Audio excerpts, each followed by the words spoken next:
Cloudberries are starting to ripen here in northern Finland, and this is the time of year when people head out to the bogs with buckets to pick them. In today's tutorial, I'll show you how to paint these beautiful golden berries in watercolor. I'll walk you through a few key techniques along the way, so let's get started.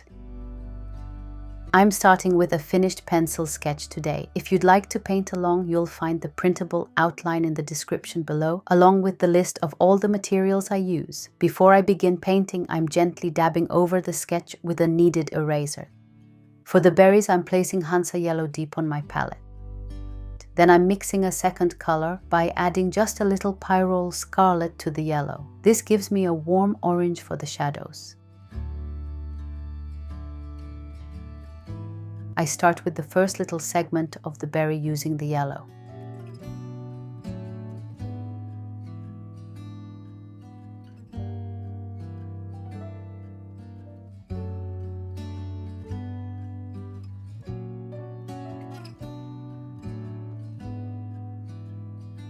While it's still damp, I lift a tiny highlight with a clean, slightly damp brush, then add the orange mixture around the edges.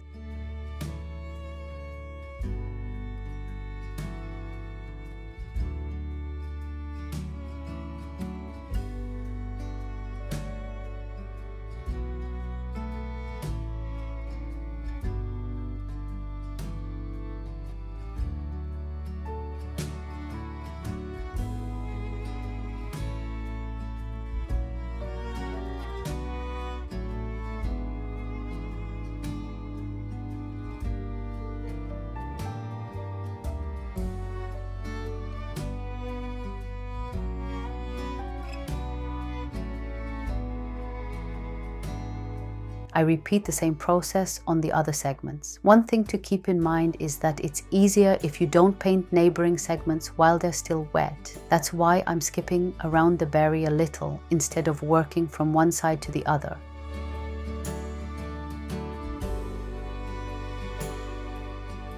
Don't worry if it looks quite flat at this stage. This is only the first layer. We'll add much more depth with shadows later.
Now let's paint the small leaves underneath the berries. For these, I'm using Undersea Green together with yellow ochre. Instead of mixing them completely together, I like to keep both colors on the palette so I can pick up slightly different ratios as I paint.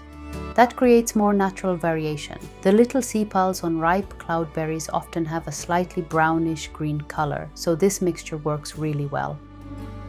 I'm painting these leaves mostly wet on wet. I'm also trying to place a little darker color near the base of each leaf where they meet the berry.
Using the same green mixture, I paint the stems. Here I try to work quite carefully so the stems stay nice and thin. Thin stems make the whole painting look much more delicate.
Now it's time for the larger leaves. I pre-wet the first leaf with clean water before adding the green mixture.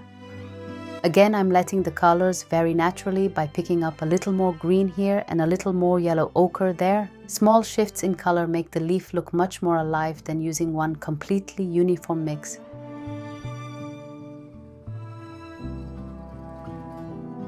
For the serrated edges, I find it easiest to use just the tip of the brush.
Then I paint the second large leaf in exactly the same way. I'm keeping these leaves fairly simple for now because we'll add the veins later.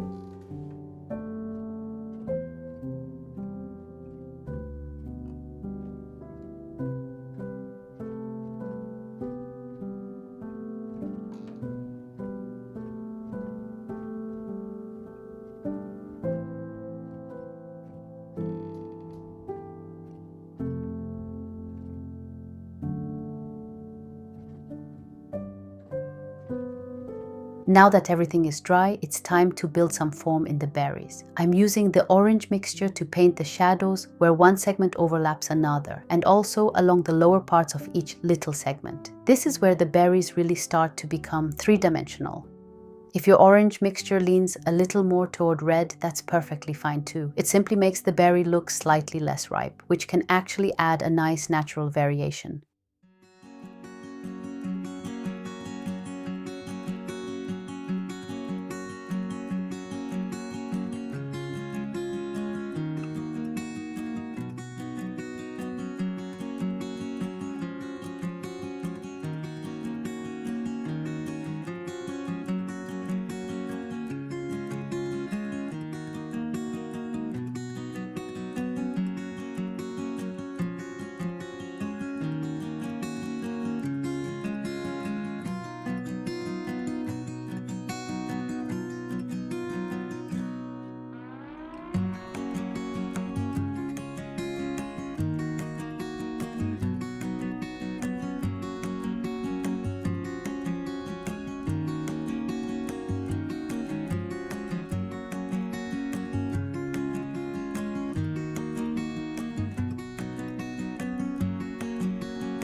At this point, I felt the small leaves needed a little more contrast, so I'm deepening the shadows near their bases. Little adjustments like this can really bring the painting to life.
Using my rigger brush, I'm painting delicate veins into the larger leaves. I'm keeping them quite subtle because I don't want them to overpower the painting.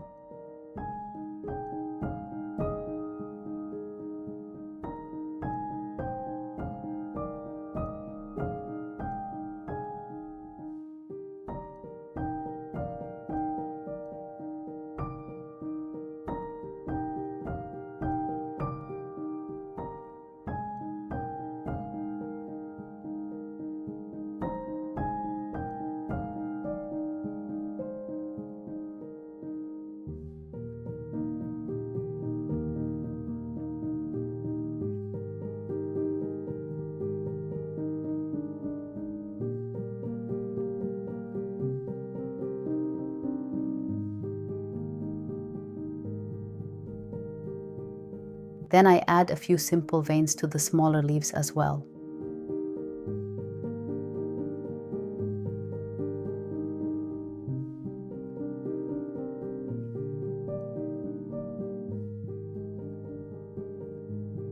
And that's it. Our cloudberries are finished. Thanks so much for painting with me today, and I'll see you in the next tutorial.